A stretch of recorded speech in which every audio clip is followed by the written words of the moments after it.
Guys आज का हमारा टॉपिक है parts of speech. Parts of speech कितने प्रकार के होते हैं ये जानने से पहले हम जान लेते हैं कि पार्ट्स ऑफ स्पीच होता क्या है।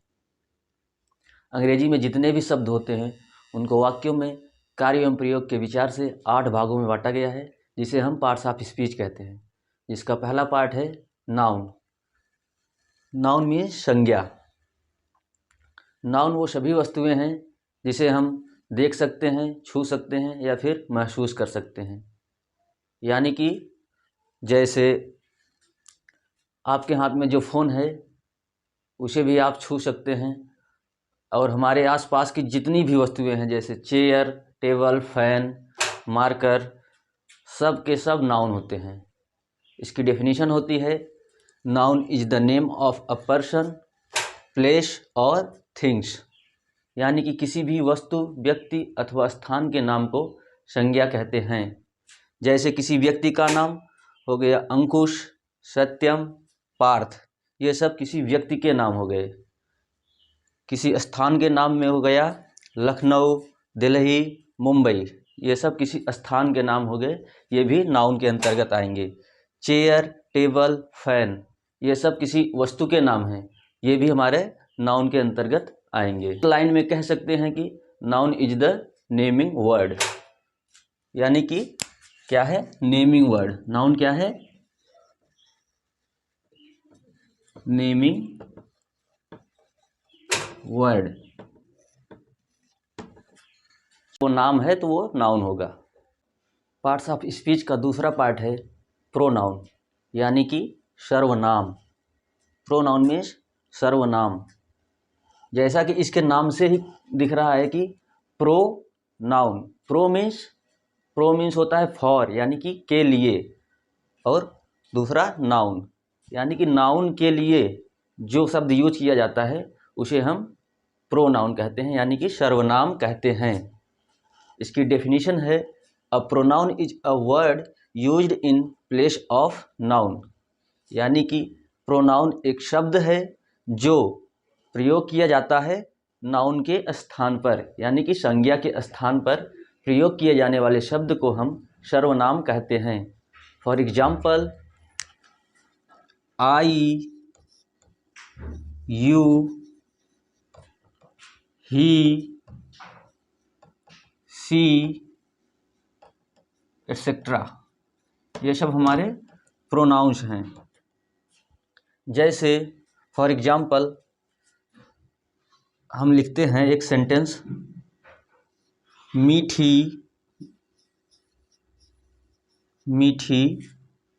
Is a good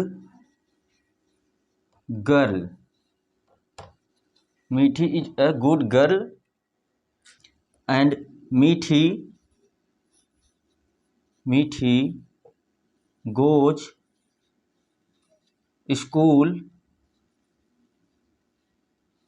daily. मीठी इज अ गुड गर्ल, मीठी एक अच्छी लड़की है। मीठी गोज स्कूल डेली, मीठी स्कूल डेली जाती है। इसको हम कह सकते हैं मीठी इज अ गुड गर्ल। अब यहाँ से हम ये दूसरी मीठी जो है ये इसको हटा के एक यहाँ से ले आएंगे प्रोनाउन। ये मीठी क्या है? नाम है, यानी कि नाउन है। इसके स्थान पर हम लाएंगे प्रोनाउन। ये लड़की है इसलिए यहाँ आएगा सी गोज स्कूल डेली। कौन रोज स्कूल जाता है? मीठी। यानी कि उसके अर्थ में कोई डिफरेंस ना होते हुए यहाँ हम एक प्रोनाउन लगाएंगे और वाक्य को और अट्रैक्टिव बना देते हैं। यानी कि प्रोनाउन जो होता है नाउन के बार बार यूज को हटाता है और सेंटेंस को और अट्रैक्टिव बनाता है। संज्ञा के स्थान पर यूज किए जाने वाले शब्द को हम सर्वनाम कहते हैं, यानी कि प्रोनाउन कहते हैं। पार्ट्स ऑफ स्पीच का तीसरा पार्ट है वर्ब, यानी कि क्रिया। क्रिया क्या होती है? इसकी डेफिनेशन है a verb is a word that shows an action और स्टेट, यानी कि वर्ब वो वर्ड होता है जो बताता है क्रिया को, यानी कि एक्शन, या फिर स्टेट यानी कि सिचुएशन को बताता है। क्या बताता है? एक्शन को और सिचुएशन को। जैसे ही गोज, वह जाता है, मतलब वो क्या कर रहा है? जाने की क्रिया कर रहा है। गो मीन्स जाना, ये इसमें जाने की क्रिया हो गई। कम मीन्स आना, यानी कि इसमें आने की क्रिया हो रही है। डू मीन्स करना, मतलब इसमें कुछ करने की क्रिया हो रही है। जैसे हो गया ईट मीन्स खाना, इसमें कुछ खाने की क्रिया हो रही है। यानी कि हमारा वर्ब जो होता है ये एक एक्शन वर्ड होता है जिसमें कोई ना कोई क्रिया होती रहती है कंटिन्यूअसली।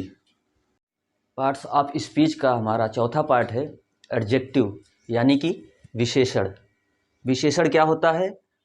इसकी डेफिनेशन है an adjective is a word that tells us more about noun और प्रोनाउन, यानी कि एडजेक्टिव एक शब्द है जो बताता है, क्या बताता है? नाउन और प्रोनाउन के बारे में, यानी कि नाउन और प्रोनाउन की विशेषता बताता है। For example, Satyam is a good boy. Satyam is a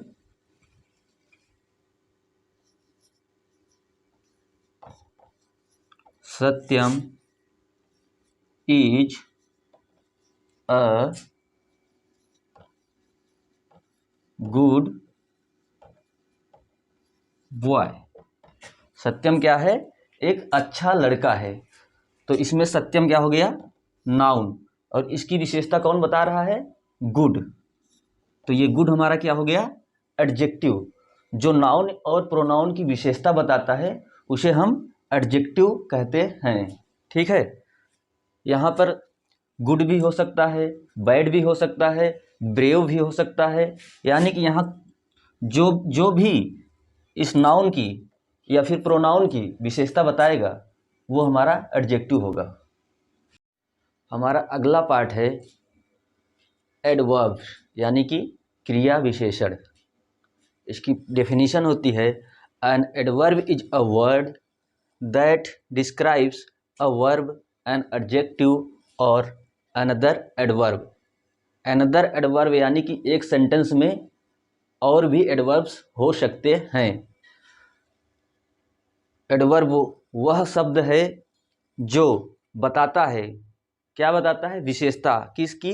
verb की, या फिर एडजेक्टिव की, यानी कि विशेषण की भी विशेषता बताता है, वह होता है क्रिया विशेषण। वर्ब की विशेषता जो बताता है वह होता है क्रिया विशेषण, और यह अनदर एडवर्ब यानी कि दूसरे एडवर्ब की भी विशेषता बताता है। इसके कुछ एग्जाम्पल्स हैं, जैसे वेरी, रियली, इनफ, स्लोली आदि। जैसे हम लिख सकते हैं कि पार्थ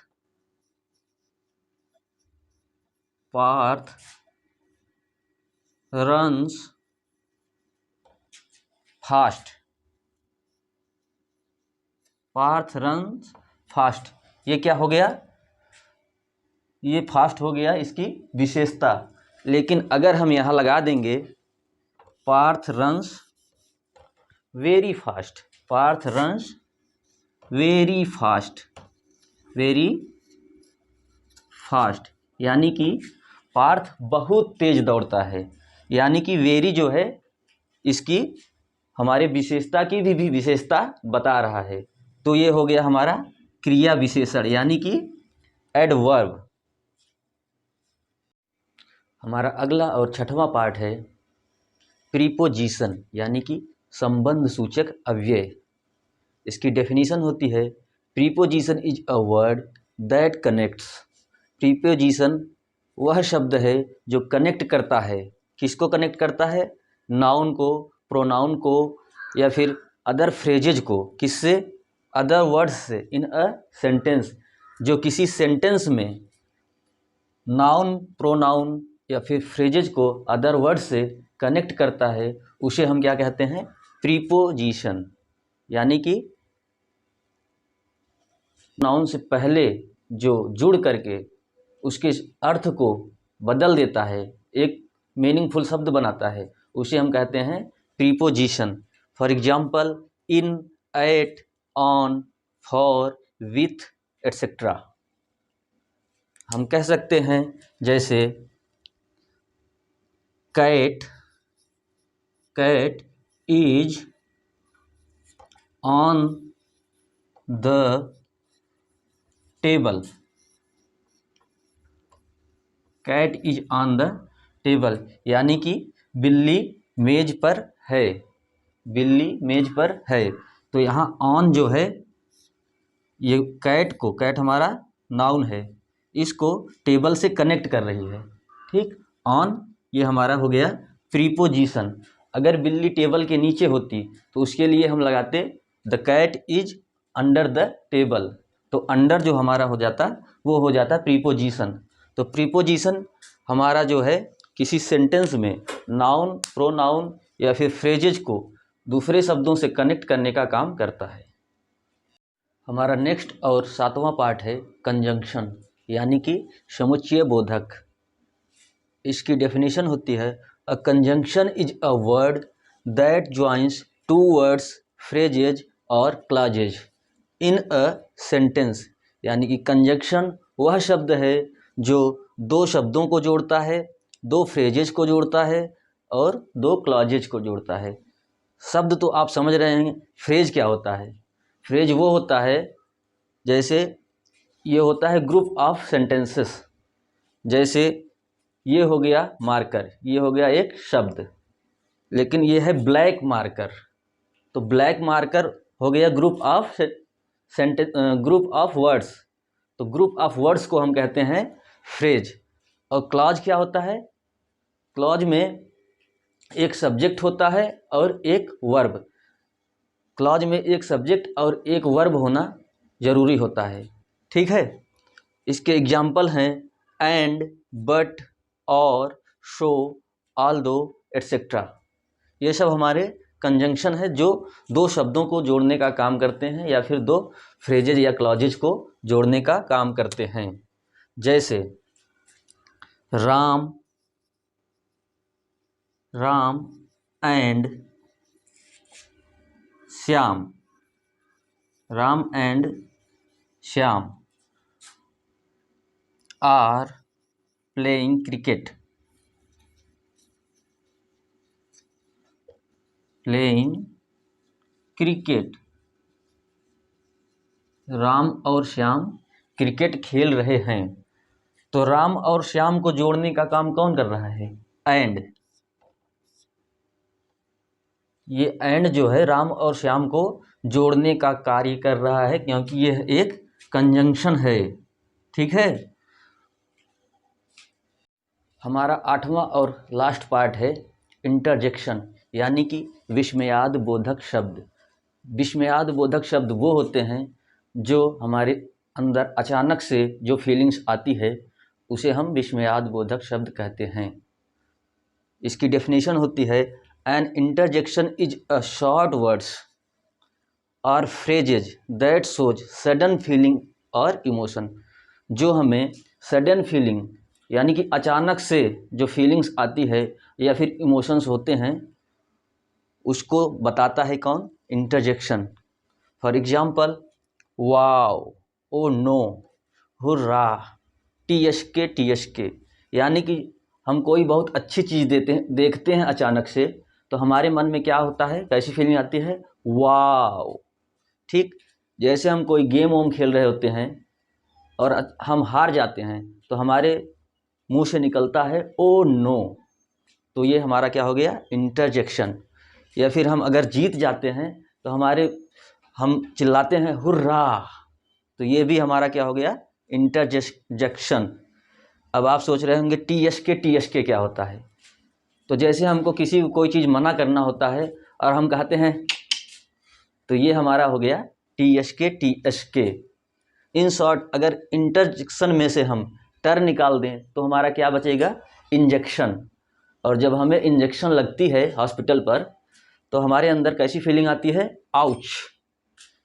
तो वो भी हमारा जो है इंटरजेक्शन के अंतर्गत आएगा।